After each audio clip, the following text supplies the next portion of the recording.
ورحمۃ اللہ وبرکاتہ۔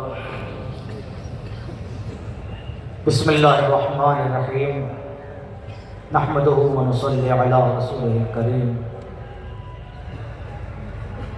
یہ اتنا بڑا اجتماع لائق عزت مبارکباد ہے آپ کی یہ بیداری کہ آپ اپنے قومی مسئلے کو لے کر منتظمین کی آواز پر یہاں اتنی کثیر تعداد میں جمع ہو گئے۔ مسائل ہمارے ایک دو نہیں ہیں کہ ان کو ایک آدھ جلسے میں یا تھوڑی دیر میں ڈسکس کر لیا جائے۔ سب علماء اور مقررین یہاں پر تشریف فرما ہے، تھوڑا تھوڑا سب بیان کریں گے۔ اس وقت جو ہم سب سے بڑے مسئلے سے دوچار ہیں، سرکار کی طرف سے جو اوقاف کے حوالے سے ترمیمی بل ہے اس کے حوالے سے ہیں۔ بہت ساری ترمیم اس کے اندر کی جا رہی ہیں۔ قرآن مجید کے اور حدیث کے علاوہ کوئی قانون ایسا نہیں ہے کہ جو قابل ترمیم نہ ہو سکتا ہے اوقاف کے جو قوانین ہیں یہاں بورڈ کے اندر ان میں کچھ خامیاں ہوں، وہ سب ٹھیک ہے اپنی جگہ پر، لیکن ہمارا کہنا یہ ہے کہ ہم کسی سرکار کو یا کسی حکومت کو ہمارا جو ایک آدھ کوئی قانون ایسا ہے کہ جس کے ذریعے سے بدعنوانی آ سکتی ہے، مثلاً ہمارے متولیان کرام کے حوالے سے اوقاف کے اندر خرد برد کی خبریں آ جاتی ہیں، بدعنوانیوں کی، زمین کے غصب کی، اور جو املاک ہیں اوقاف کی ان کے بیجا استعمال کی اور اپنے لیے خالص استعمالات کی خبریں آتی ہیں کہ سب اس کو ٹھیک کرنا چاہتے ہیں۔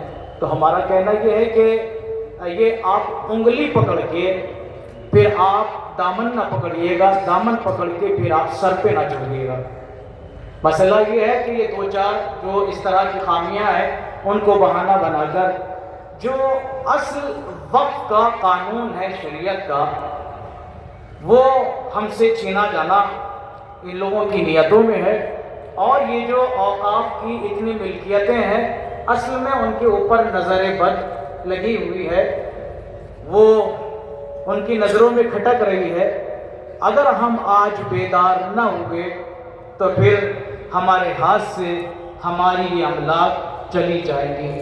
یہ کہنا کہ صاحب اس میں غیر مسلم لوگوں کی شمولیت وقف بورڈ کے اندر ہونا چاہیے، اس سے جو ہے پاردرشتا آئے گی، اس سے ٹرانسپیرنسی آئے گی۔ بھائی ایک مذہب کا اپنا قانون ہے تو کسی بھی مذہب کے قانون کو اس کے جو ایکسپرٹ ہیں وہ طے کریں گے یا غیر مذہب کے لوگ طے کریں گے؟ کسی مذہب کا قانون تو اس مذہب کے ماننے والے بھی عام طور سے طے نہیں کر سکتے، اس مذہب کے اندر بھی جو اس کے ماہرین ہیں، مثلاً ہمارا مذہب ہے اسلام، تو ایک عام آدمی فتویٰ نہیں دے سکتا، ایک عام آدمی کوئی حکم شریعت بیان نہیں کر سکتا۔ جو ایک صاحب علم جو ایک اس استعداد علمی تک پہنچا ہوا ہے کہ قرآن مجید کی آیات کا مطلب سمجھ سکے، احادیث نبویہ کی معانی و مفاہیم اور ان کے تقاضوں کو سمجھ سکتا ہے، وہ فتویٰ صادر کر سکتا ہے۔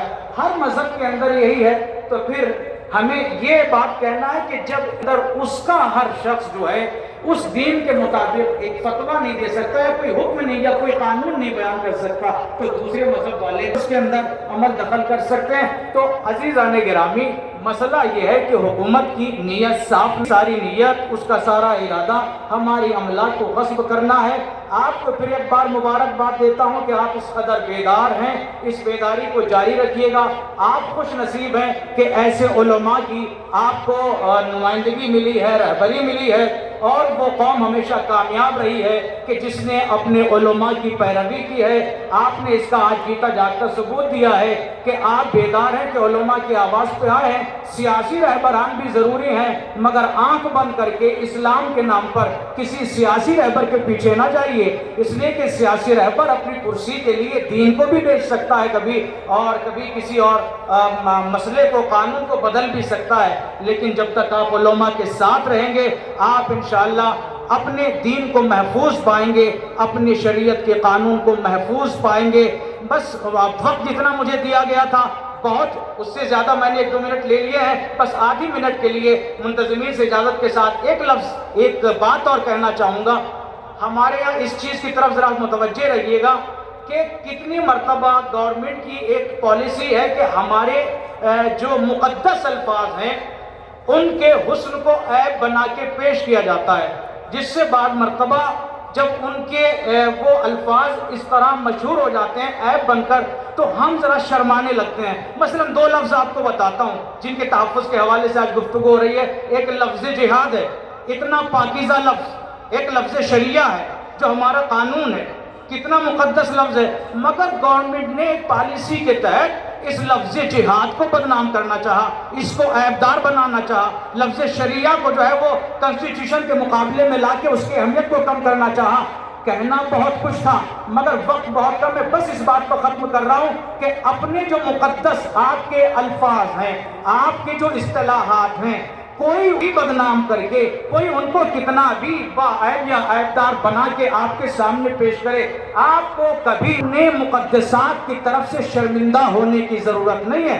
آپ کا کوئی قانون، آپ کی کوئی اصطلاح دینی ایسی نہیں جس میں آپ کو سر جھکانا پڑے. یہ سب ان کی سازشیں ہیں، ان کو اسی طرح حاضر ہو کے علماء کی آواز پر ناکام بناتے رہیے. وآخر دعوانا ان الحمدللہ رب العالمین.